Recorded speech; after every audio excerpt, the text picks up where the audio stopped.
दोनों में ये नहीं ऐसे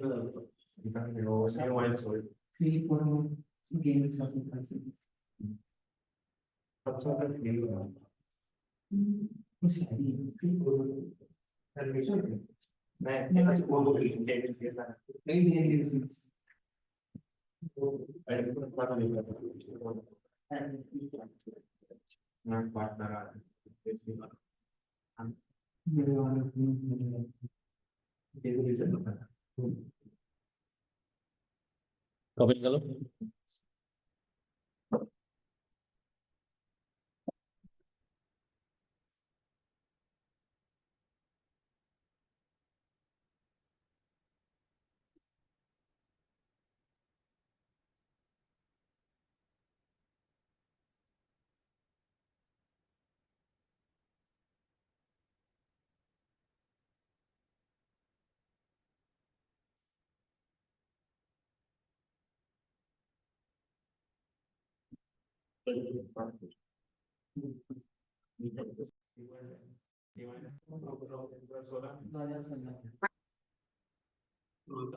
प्रोजेक्ट इकोनॉमिक्स प्रोजेक्ट बनाई टॉपिक पे डिमोनेटाइजेशन पे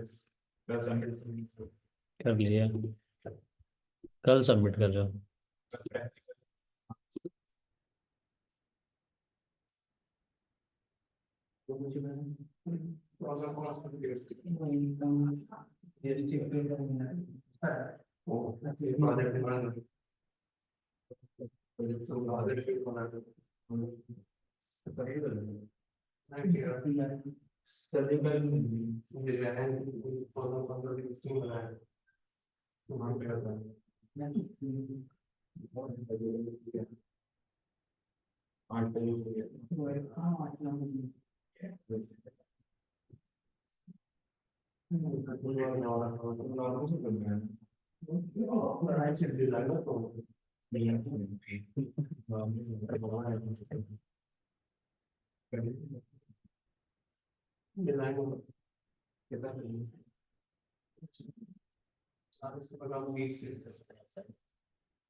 एक क्वेश्चन बचा था ना,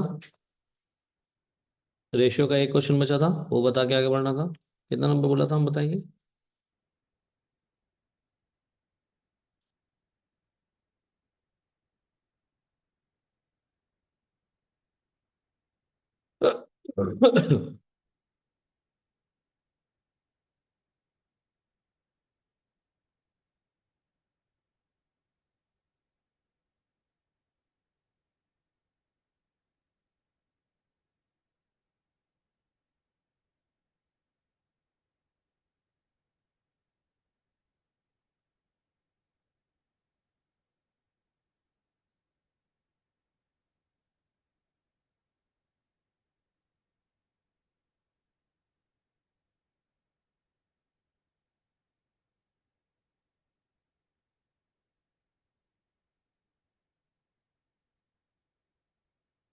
रेशियो से रिलेटेड कोई ऐसा क्वेश्चन जो पूछना है तुम लोगों को? Anyone?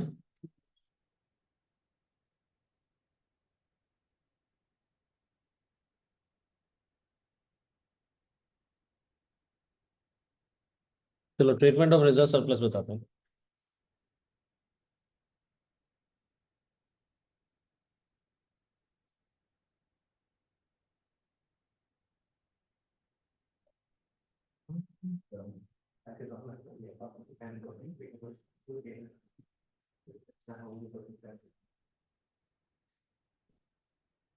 Treatment of reserve and surplus.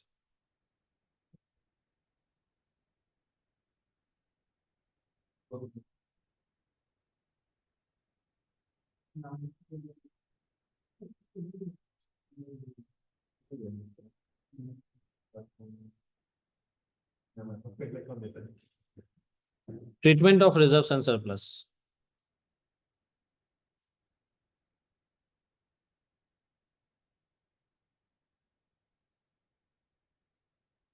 इसका दो केस है, एक है जनरल केस और एक है स्पेशल केस। ठीक है, जनरल केस में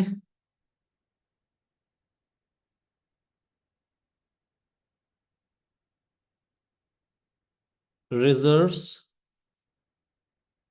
and surplus are to be distributed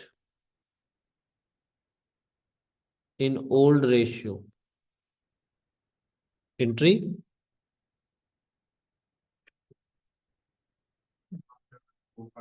reserves and surplus account debit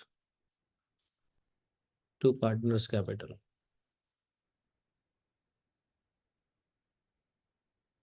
किस रेशियो में बांटोगे? Distributed in old ratio. ठीक है, and accumulated losses are to be written off in old ratio. अगर accumulated loss है तो इसको old ratio में राइट ऑफ करेंगे। एंट्री क्या होगा? जनरल एंट्री होगा पार्टनर्स कैपिटल अकाउंट। ठीक है, written off in old ratio. Partners capital account debit to, वो जो एक्यूमुलेटेड लॉस है ना उसको क्रेडिट कर दोगे। क्लियर है? स्पेशल केस का ट्रीटमेंट क्या है? स्पेशल केस में है, कब होगा ये? When partners decide to keep the balances as it is. जैसे बैलेंस है वैसे ही छोड़ दें, पार्टनर्स को चेंज नहीं करना चाहते, या एक सिंगल एडजस्टमेंट एंट्री पास करना चाहते हैं। क्या कहेंगे? Single adjustment entry. यानी चेंज तो हुआ है बट उस चेंज का बैलेंस शीट में रिजर्व सरप्लस वगैरह पे कोई इफेक्ट नहीं दिखाना चाहते, यानी रिजर्व सरप्लस को एक्यूमुलेटेड लॉस को जितना शो हो रहा है उतना ही पे रहने दिया जाए। तो ये स्पेशल केस। ठीक है, स्पेशल केस में क्या करना है? स्टेप 1,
ज्यादातर जनरल केस ही आएगा।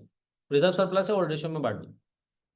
अब चाहे चेंज इन रेशियो का क्वेश्चन हो, एडमिशन का क्वेश्चन हो, रिटायरमेंट का हो, डेथ का हो, ओल्ड रेशियो मालूम होगा ना, बस बांट देना। ठीक है, लेकिन अगर पार्टनर्स ने डिसाइड किया कि बैलेंसेस को ऐसे ही छोड़ देना है, रिजर्व सरप्लस का एक्यूमुलेटेड लॉस के बैलेंस को वैसे ही छोड़ देना है, या कह दे कि सिंगल एडजस्टमेंट एंट्री पास करना है, ठीक है, तब क्या करेंगे? तब आपको दो स्टेप पहले करना होगा। पहले तो ये कि नेट रिजर्व सरप्लस निकाल लो या एक्यूमुलेटेड लॉस, मतलब बैलेंस अमाउंट करके कि टोटल रिजर्व सरप्लस में से एक्यूमुलेटेड लॉस माइनस करके नेट अमाउंट निकाल लो।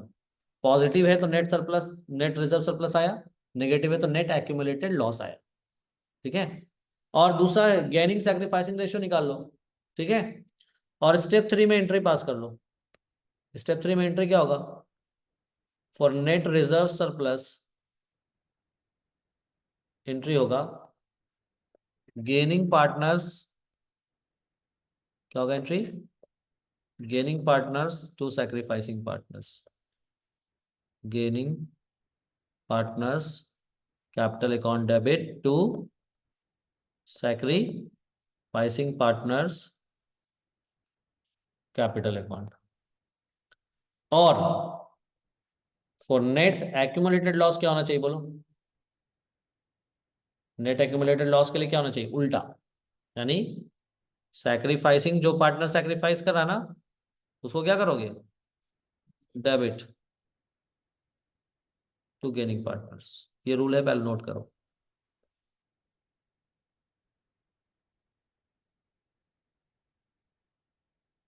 ठीक है, फिर क्वेश्चन देखेंगे फिर बेस्ट, पहले नोट कर लो इसको, रूल्स को।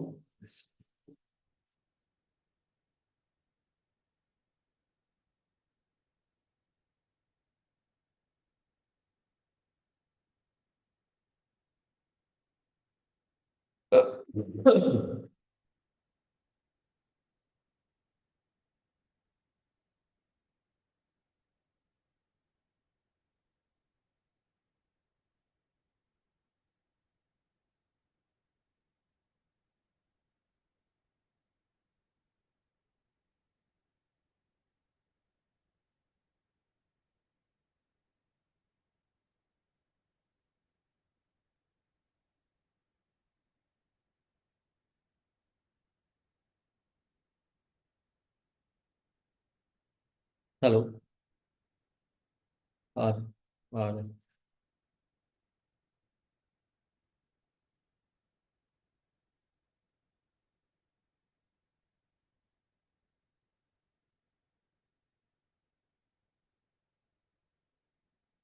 पॉइंट्स नोट कर लो।